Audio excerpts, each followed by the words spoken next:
In this video, we're going to explore Phi, this new language pushed by the Ethereum Foundation. We're going to launch a smart contract, we're going to try it out, we're going to compare it with Solidity, and also I'm going to share my opinion about this language. Is it good? Is it not that good? What is it cool about it?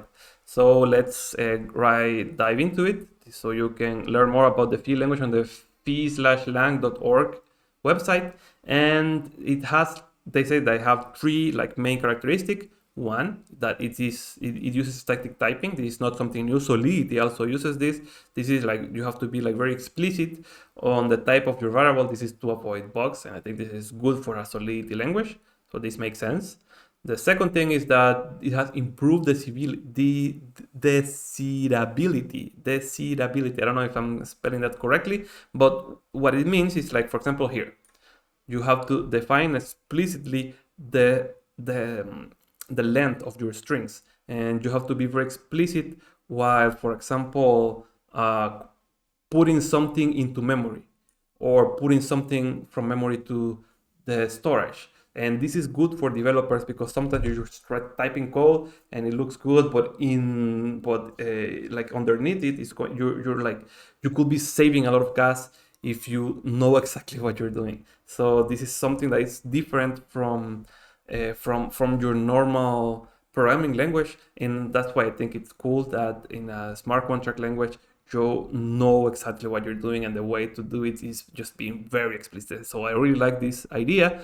And the third thing is the standard library. This is also not that different from Solidity. Also, I don't know if they plan to add more stuff in here, but you can see that you have this context variable that has all the MSG, the message, or the block, message.sender or block.timestamp are going to be in this context variable. So all the usual stuff that you need from within a transaction on blockchain is going to be in this library. Also, I guess they're going to add more stuff, but I'm not sure what else is going to be there. What are their plans?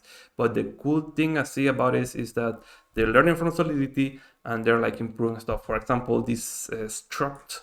You can now emit struct on Solidity. You have to define an event and then emit the event. But in Phi, you can just emit your struct, which makes a lot of sense.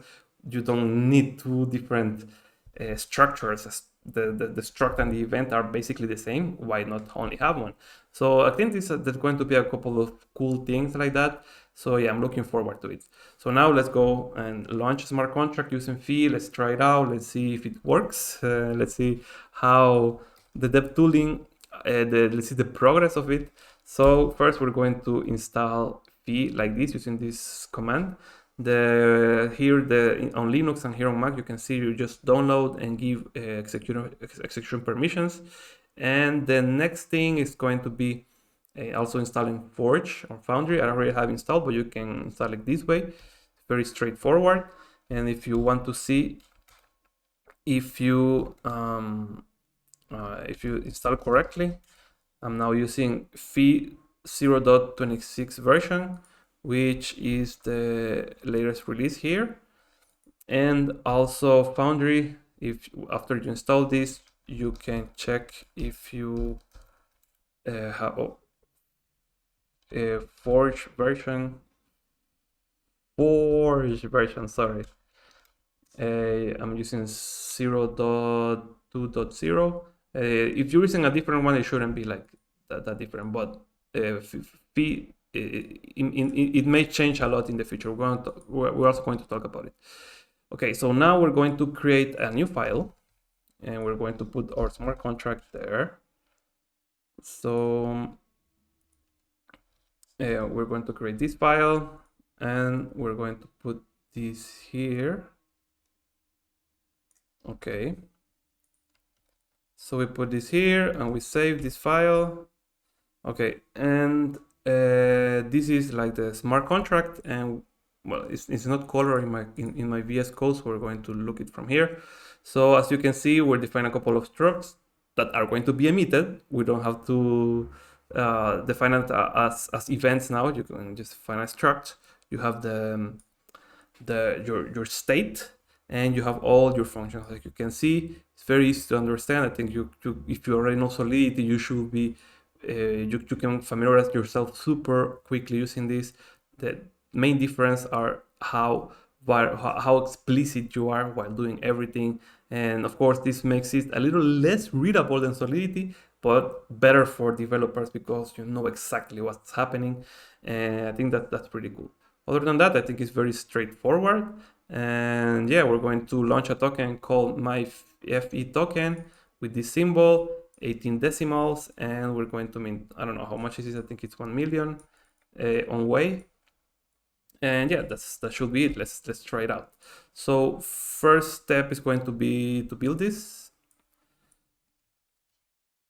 And it outputs here the binary, the code, like the bytecode, and the API that you may need on your website, or if you're like consuming it from a front end. Yeah, the API and the bytecode is what you usually expect from a build command.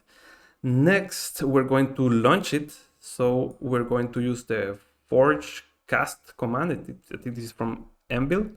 So we're going to put this here, and you have to put your private key here. So I think you can see here, it's better like this.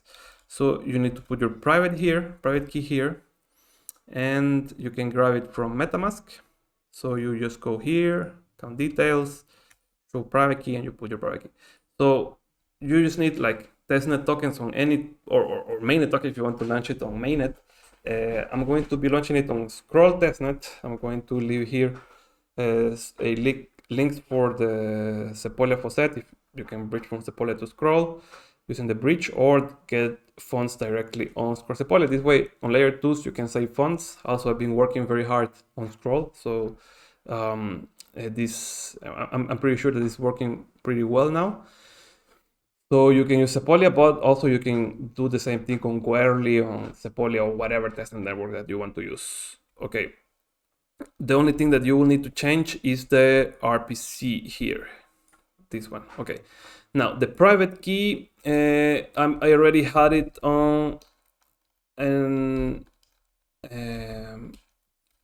on an environment variable here. So yeah, just because I don't want to show it on the screen. But yeah, you just paste here your private key, and that's it. Oh, there's one different thing here, output token. Yeah, I don't know.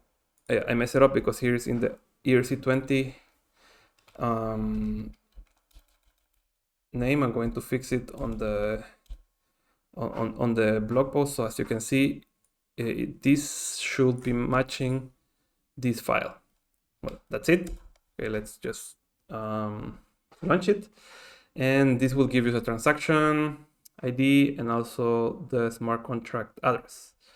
Here you go. So here is the transaction ID, and yeah, this is the contract address. So let's just copy this, and we can look for this into Sepolia scroll scan. This is because I'm using scroll testnet. Here, as you can see, I deploy my token, 1 million tokens. I can also import it here, for example. As you can see, it's fully ERC20 compatible. I think this is super nice because we can already like do all this stuff with fee. We can already try it out and see.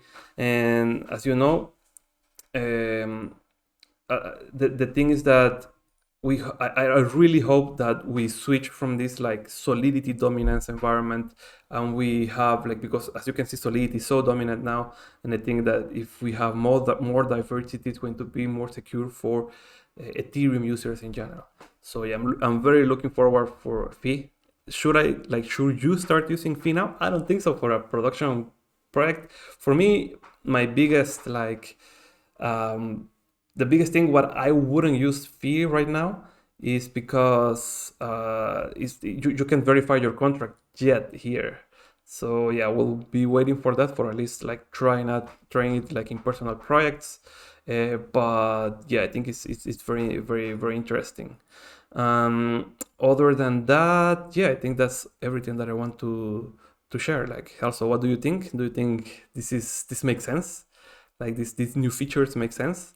Do you do you think like you will use it in a future project? Like just let us know in the comments, and yeah, I'll be reading you guys. Also, I heard that from the I talked with some guys from the fee team, and they told me that they were going to be doing like a lot of changes. So don't expect this to be the final version. There's going to be a lot of improvement, a lot of changes, more like opinionated changes, which I like to see new stuff being tried out, and also learning from Solidity. So yeah, I think it's going to be very exciting to check what's next with fee. Okay, so thanks for watching. See you next time.